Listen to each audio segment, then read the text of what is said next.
Our nation is facing a challenge unlike it's faced in decades. There's anger, there's frustration, there's fear, there's exhaustion. And the question is how do we get through this? Most people want to talk to Curtis Martin because of his football career. But I wanted to talk to Curtis because of the way he sees the world, the way he understands people, the way he goes through life. The insights he has, the lessons he's learned, I think will help us navigate as we go through this together. Because we have to get through this together. This is a bit of optimism.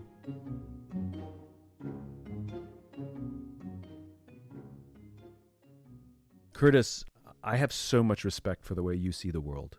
And to me, you're like a monk. You have such a calmness, but also such insight into how people work and how the world works. And given everything that our nation is going through right now, you're one of the first people I wanted to talk to find out how you feel about everything, what you're thinking about. Yeah. Well, Simon, the one thing that I think I feel is something different, right? There's been other situations like Trayvon Martin, Breonna Taylor, Eric Garner, and those are something that if you're in the Black community, they resonate with you.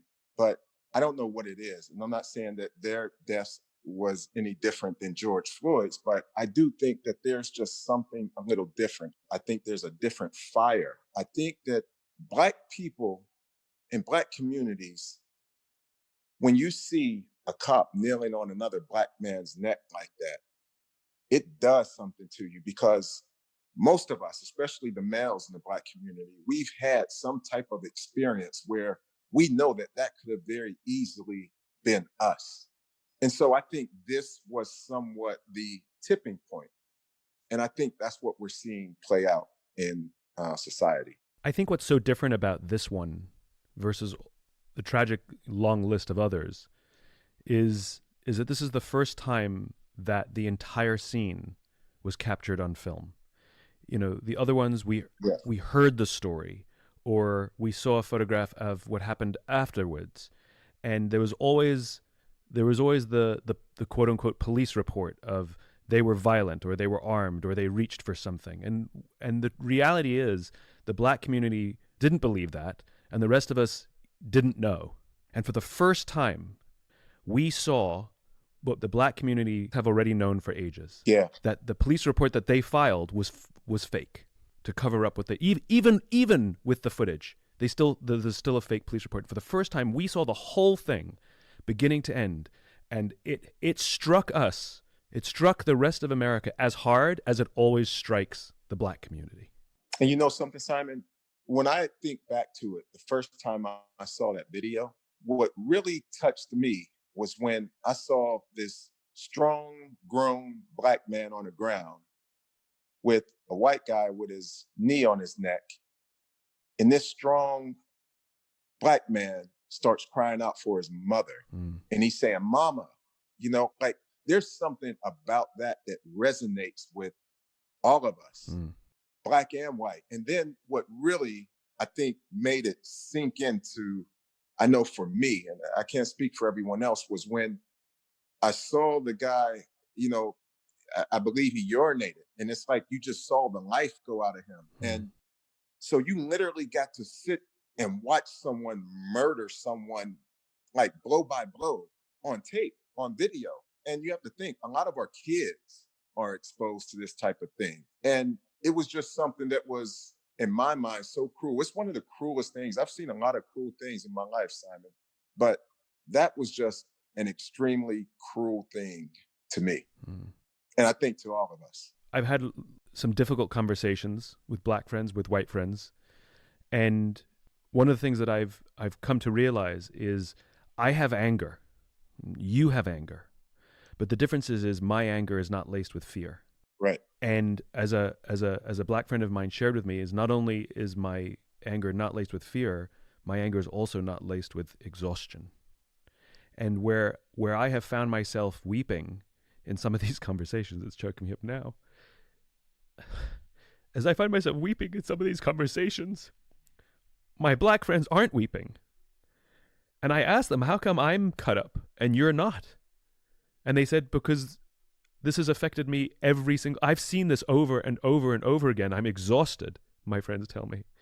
Where for us, because for white America, because it's the first time we've seen the whole scene play out, and we haven't had the same experiences. I haven't had an experience with a police officer like you have.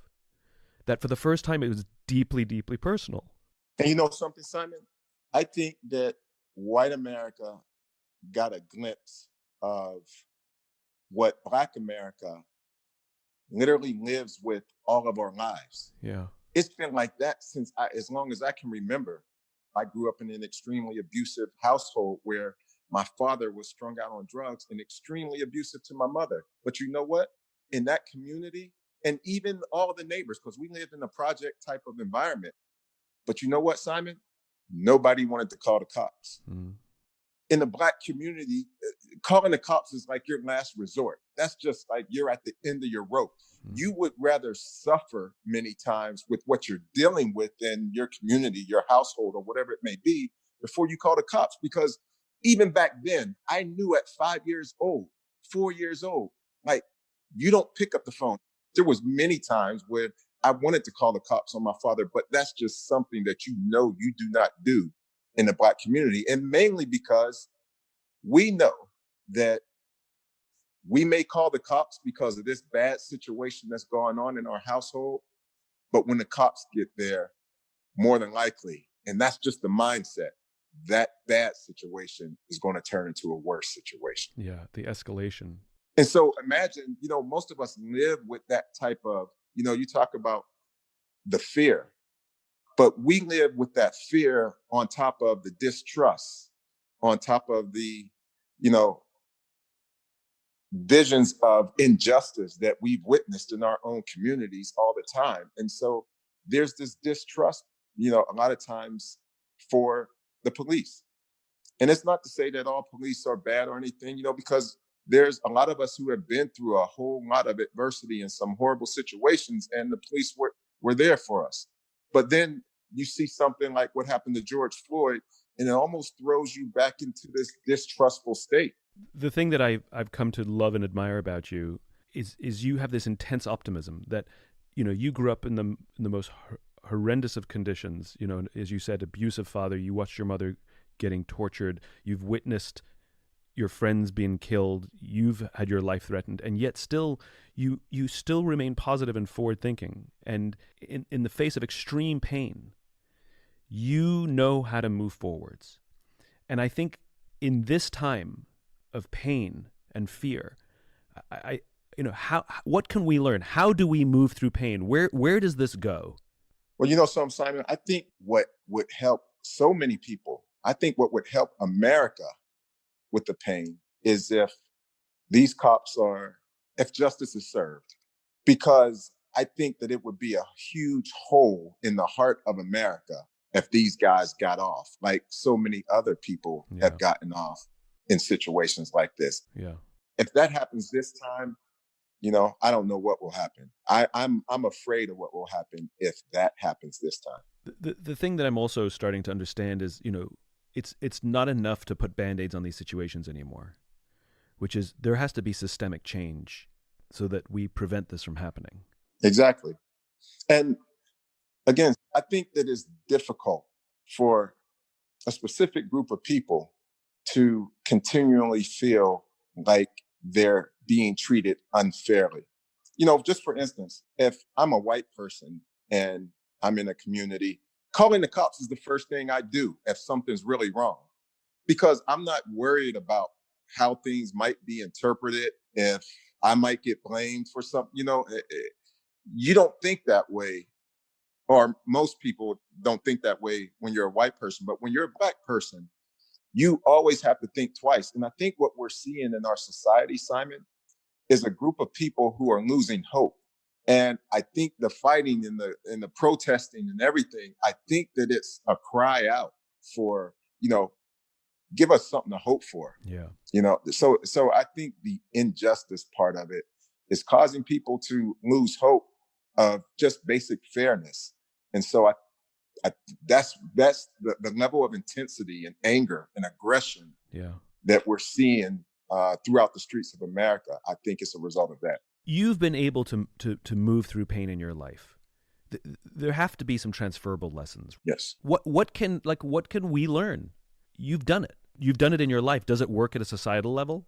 Does it work for a community? I think that it works for a community. I think it works in a society because I think that, it's the individuals that make up the community and the society. So I think that if we could learn how to use this pain and frustration or whatever it may be and pull something positive out of it on an individual level, I think it translates into a community level eventually, if enough of us can do that. But that's very difficult. And remember, Simon, just take my life, for instance. This kid who grows up in this abusive household and, 30, 40 of my friends were murdered. We find my grandmother murdered with a knife in her chest and blood everywhere. And my aunt is burned to death. And I have a friend who's wrapped up in the carpet and the carpet's beat with bats until they die. And you see all of this type of stuff growing up.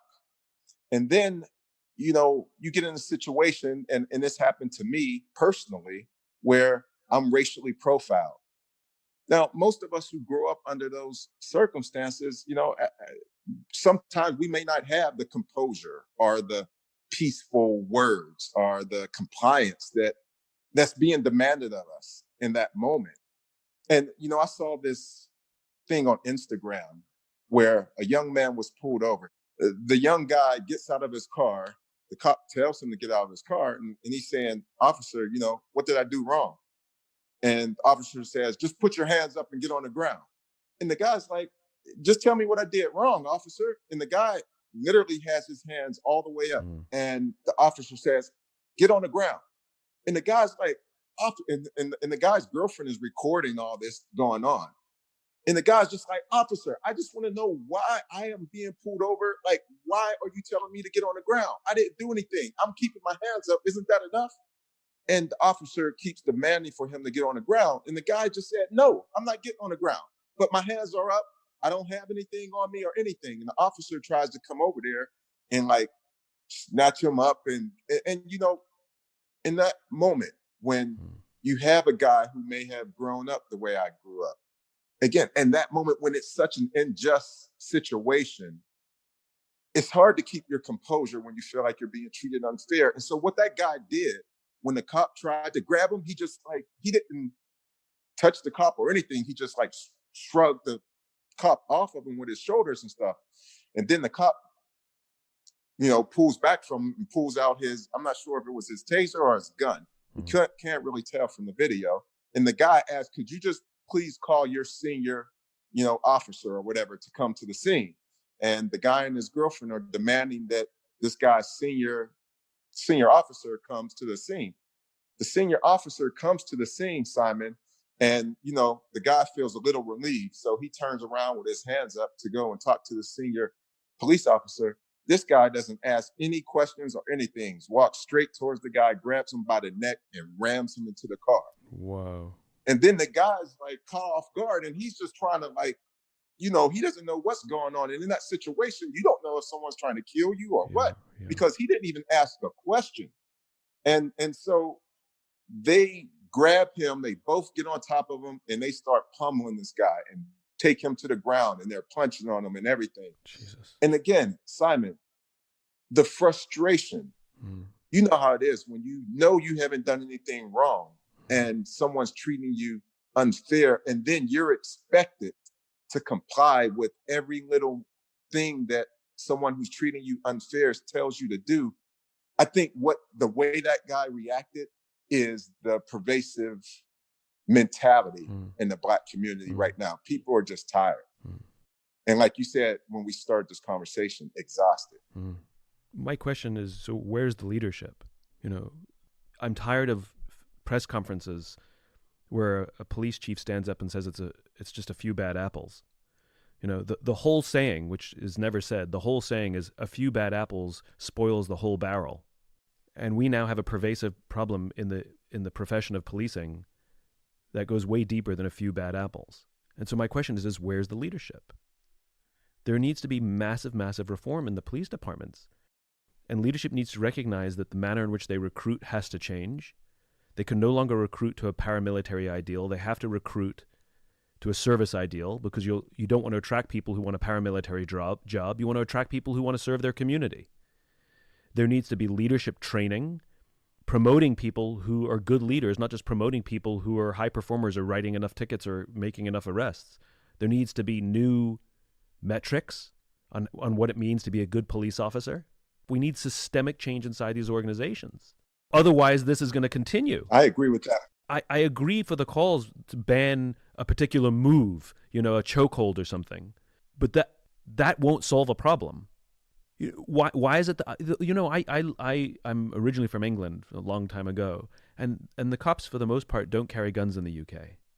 And I've talked to cops in the UK, and they find it astonishing that police here, draw their guns as often as they do. And I asked a cop in England, I said, what do you do if a guy attacks you with a knife? He goes, we know how to disarm them.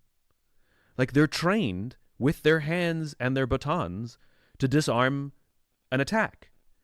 And I've asked cops in the United States, I said, what do you do if a guy lunges at you? You say, oh, you shoot him. Where's the in-between? I understand the choice to use mortal force in the face of a mortal threat. But there needs to be dramatic and significant and substantial change inside the organizations, not just the moves that they're banning or not banning, and the manner in which these organizations are led. Otherwise, this will never change. I agree. This opportunity where for the first time we have all seen the full video, this opportunity will be squandered. This amazing rise of understanding, of the desire to listen, that people understand the difference between being non-racist and being anti-racist, that one requires action, the other one is passive. This mirror that's been held up, that there is accountability as a nation, as a policing profession, as a white race. We have to take advantage of this astonishing opportunity of all of these things coming together. Well, Simon, and you and I have spoken before about my perspective on problems, right? Mm-hmm. I believe that on the other side of every problem is an opportunity. I actually believe that we have to be very careful about the way we view our problems, because hidden behind our problems and some of our biggest problems are usually some of our biggest opportunities and some of our greatest blessings. And this is a huge problem in our society today. I think there's a tremendous opportunity for change. I think there's a tremendous opportunity for leadership. And the reason why I think that this is different, Simon, is because I think not only Black people, but white people and all people are demanding change. Mm. And I don't think that things will return to normal. It may take a while for that change to be realized over a period of time, but I do believe that there will be policies and different things that are done from a legal level that will hopefully prevent some of these things from happening in the future. And the Black community is definitely going to demand it. And we've demanded it before, but like I said, I think the world is different. I believe hidden behind some of our biggest problems are some of our biggest blessings and some of our greatest opportunities. A lot of times we fear the pain that problem is going to bring into our lives. So we may sweep a problem under the rug or try to avoid a problem. But I believe that in avoiding that problem and avoiding challenging yourself within that problem, you're also avoiding the blessing or the opportunity or the reward that was on the other side of that problem. So I believe that problems happen, and not referring to necessarily, what the world is dealing with now, just on an individual level. I believe that problems happen for 5 reasons in our lives. And those reasons are, to correct you, inspect you, direct you, protect you, and perfect you. I believe that every problem that we go through on an individual basis will fall under one of those categories. That problem will either direct you, inspect you, correct you, protect you, or perfect you. And a lot of times we never really get to see why these things are happening in our lives. But life doesn't work by just going so good and being so peaceful all the time. Sometimes you need that challenge in order to make a change in your life or to do whatever it is that you could possibly do in the world. One of the biggest problems for me as a 20-year-old, other than overcoming the environment that I grew up in, was when I was leaving college and trying to decide whether or not to go into the NFL, right? Now, the coach posed an extreme problem for me. He said he didn't want me to leave college early. So he somewhat threatened me and told me that it was a bonehead decision and told me that he was going to go tell all the media about the bonehead decision that I was about to make. And, basically just wanted to totally discourage me. And in hindsight, I want to try to give it the benefit of the doubt and say that he just wanted to keep one of the best players on the team in college for another year. And somewhat rightfully so, because I had been injured almost every single year during my college career. So the likelihood of me surviving the NFL just wasn't likely. But I remember going to my coach and saying, Coach, listen, I've been struggling with this, idea of either going into the pros or coming back to college for another year. And literally, I posed it just like that, Simon. And the coach went off on me. He said, why would you even be thinking about something like that? You can't even play a full season in college. What makes you think you can survive in the NFL? That is one of the dumbest decisions that I've ever even heard. If this is what you're thinking, he said, listen, I'm about to go over to the press conference and I'm gonna tell the entire Pittsburgh media about the bonehead decision that Curtis Martin is about to make. And you know something, Simon? As I left his office, I remember before I walked out the door, I looked at him and I said, you know what, coach? Thank you. Because the one thing that I know is that I won't be coming back here next year. I thought I was, but you helped me make my decision. And that's what I came for. It didn't come in the package that I wanted it to, coach. But thank you, because one thing I know is that I'm either going into the NFL or I'm going home. I am not coming back to college. Now, look, at the end of the day, Simon, that turned out to be the best decision for me. That first year I went into the NFL, I had an incredible year. I went to the Pro Bowl and got Rookie of the Year, and everyone told me I wouldn't even play in the NFL. And thereafter, I've had a successful career and finished in the Hall of Fame. But at the end of the day, if I was afraid to deal with that fear, to not step up, to just kind of sweep it under the rug and accept that, I don't even think we'd be on this phone having a conversation, Simon. Because when he presented that problem to me, when I felt the disdain that he had towards me in that moment, I wasn't always kind of refined the way I am. I was this young kind of guy who just came out of the streets of Pittsburgh. And so back then I just said, all right, well, now it's me against you. And it wasn't about proving him wrong as much as it was proving myself right. But that problem directed me, because it definitely changed my direction from thinking I was going to come back to college to going into the NFL. It is.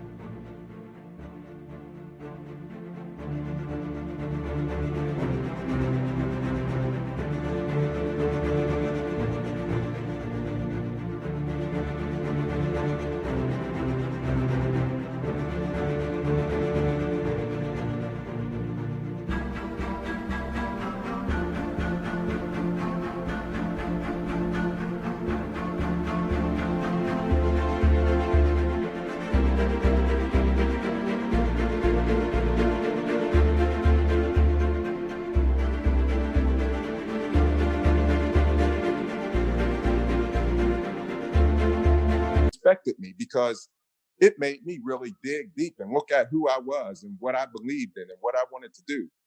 And then it corrected me, because a lot of the things that he said about me as a coach was actually true, because I didn't take football serious. I didn't work really hard. So I started working harder than I've ever worked before in my life.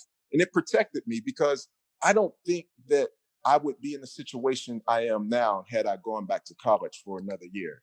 And ultimately, I believe all those things work together to perfect us little by little. And so that's my perspective on problems. Can you tell me the story of when you got injured, when you hurt your shoulder in a game? Oh yeah. So I think we were playing the New York Giants, and it was probably the fourth game of the season. I get the ball, have about a 10, 12 yard run, and I get hit and my whole shoulder pops out of socket. I'm talking about it's totally, I can't even move my shoulder.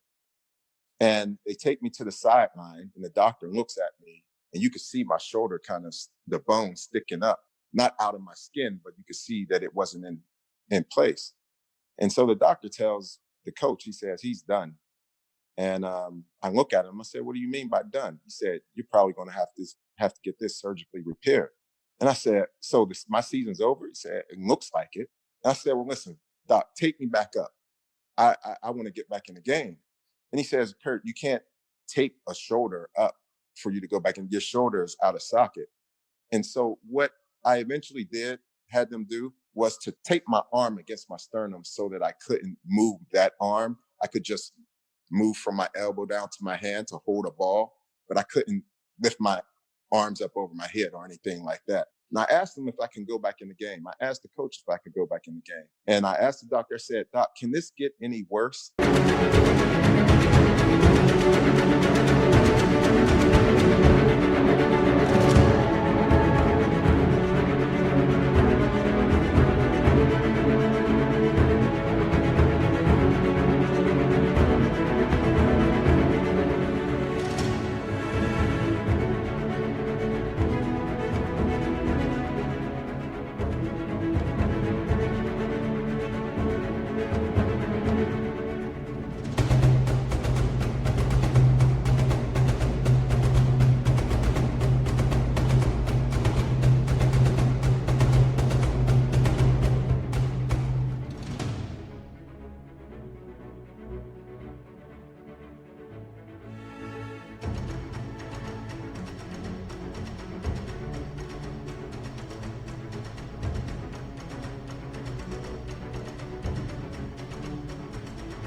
He said, "No, Curtis, I mean, it is what it is." So I go back in the game.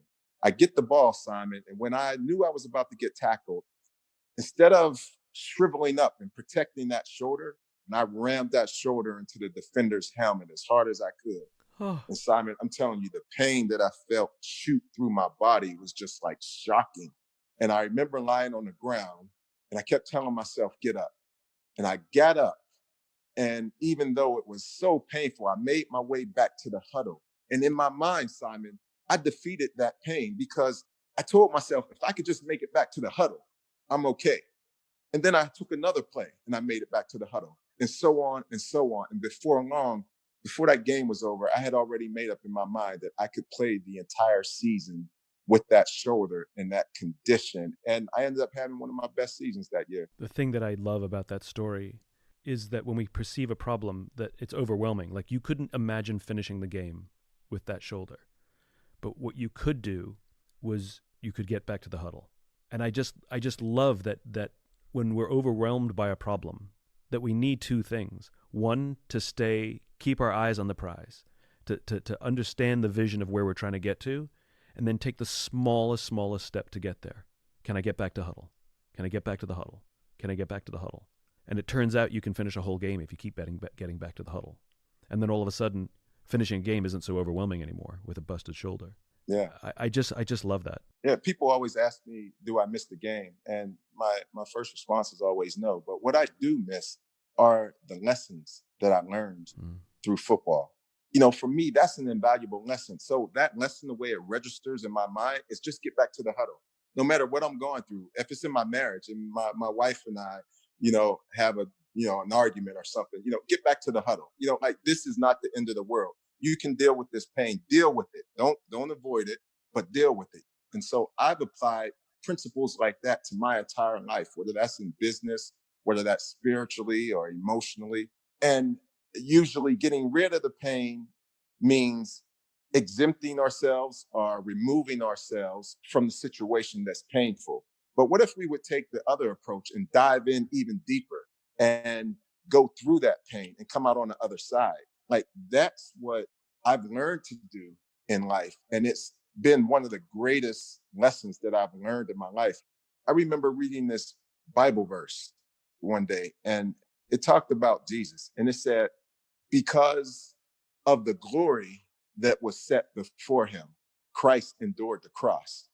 And what it's saying is that Jesus had his eyes set on the way him dying on that cross was going to help so many people and inspire so many people. And, and I'm not pushing beliefs on anyone, but I'm just talking about the Bible. It says, because of that vision of what was on the other side of that cross, that's what helped Jesus endure the cross. See, I believe that we all have our own personal cross in life.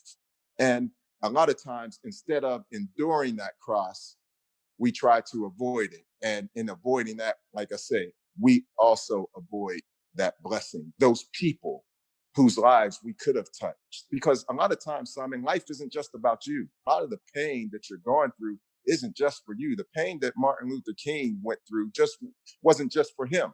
It's benefiting us today. The pain that I'm going through right now is going to benefit my daughters and my household and my grandchildren one day. So the pain that we go through isn't just for us. And if we can keep our eyes somewhat focused on the greater good that will come out of the pain, I think it gives us the motivation to endure it. This is an important point. When you talk about the glory, you're talking about positive things. And when you invoke Martin Luther King, what was such a turning point in America is when he talked about an affirmative vision of the future, a vision that we wanted to live in. And it was not about living without, it was about living with. It was not about ending something, but starting something. I have a dream that one day little black children will play on the playground with little white children, which we could see that, and we wanted that vision. We still want that vision. And when we talk about ending police brutality, for example, that is one of the complicated steps along the way, but it's the glory is affirmative, not negative. It's not about ending something or stopping something. It's about getting to something that's beautiful. And that's what you're talking about, right? Exactly. That's what kept you going in that game. It's what keeps you going in your life. It's what helps you endure pain and suffering, which is you take these steps to go towards something glorious, not to end something painful. Yeah, the one thing I think that we all just have to accept is that pain is a part of life. And I always say that pain is just a part of the process for you to get to where you're going. And what I've often found is that pain is literally an opportunity to upgrade. And if we can just deal with the pain, in my gym, I have this sign up that says all pain is temporary. Pain doesn't last forever, but a lot of times when we're in the midst of pain, it can feel like it lasts forever. And that's what discourages us. But I I hope that what I'm able to pass down to my kids and to my sphere and the people around me is how to challenge the pain that we face. Every time I talk to you, you give me a new perspective on how to view my life and how to understand how we get through things. Yeah, yeah. Well, like I say, the feeling's mutual, man. And your book on and your teaching on finding your why has been so instrumental in my life because I've never been able to articulate it that way. But when I talk about that vision that's on the other side of the cross, that's your why, Mm. and that's what has kept me going. For instance, the whole story behind my career is that I never wanted to play football.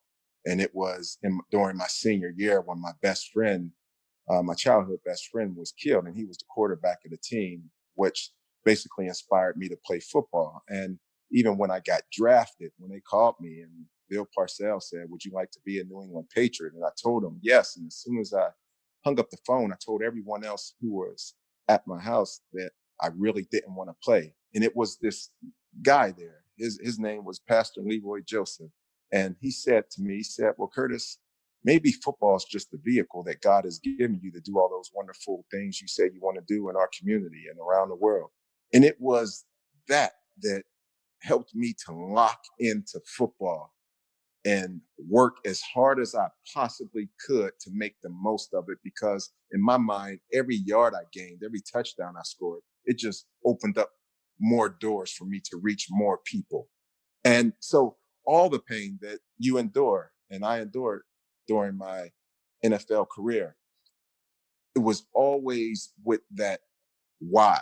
Mm. in the back of my mind that, okay, I'm going to be able to change and help other people's lives by making it through this pain and being successful. Curtis, it was tragedy that inspired you to become a football player. It was what you could do, the glory that you saw by working hard and enduring pain for others. And I think we're in the same place as a society, as a nation.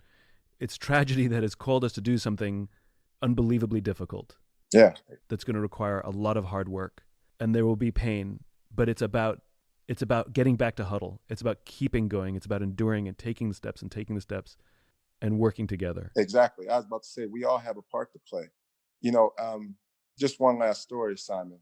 One of my greatest accomplishments in my life, beyond Hall of Fame and Super Bowl and all that, any contracts, whatever, any material thing, none of that, nothing compared to me helping and somewhat nurturing my own mother to get to the place where she could forgive my father. You know, he left when I was 5 years old. And I remember when I was 27, 22 years later, my mother and I were riding through our old neighborhood. And we saw my father standing at the bus stop. And I said, Mom, look, there goes my dad. And she says, well, what you telling me for? So what? And I said, well, I bet you he's going home. I mean, why don't we give him a ride? And Simon, I mean, she really lit into me, cursed me out. I'm not giving that mother effer a ride nowhere. F that. And where in the F you think you get off telling me to get after all he did to us? And that, she goes into all that for, you know, 30 seconds or so. And I said to her, I said, Mom, listen, I just got to say something. You know, I never talk back to you. I've always respected you. I said, but you are the angriest, bitterest person I know. And you've been like that since I was a kid. I was like, you've never really shown me love. I just know that you love me. But you've never showed me love by like kissing me on my forehead or telling me that you love me. That just wasn't a part of our conversation in our household. And I believe it's because you're so bitter. And I believe you're so bitter because of that man standing right there at the bus stop that you need to give a ride and you need to forgive so that you can release yourself. Because, Mom, I don't think that I've really met the mother that I was supposed to have all my life. And I'm still not experiencing that mother simply because of that man who left 22 years ago. And Simon, my mother, the light turns green and she drives through the light and pulls over on the other side of the street. And she says, you know, Kurt, ask your father if he needs a ride. And I remember before she even did that, Simon, I think this is what really made it click for her.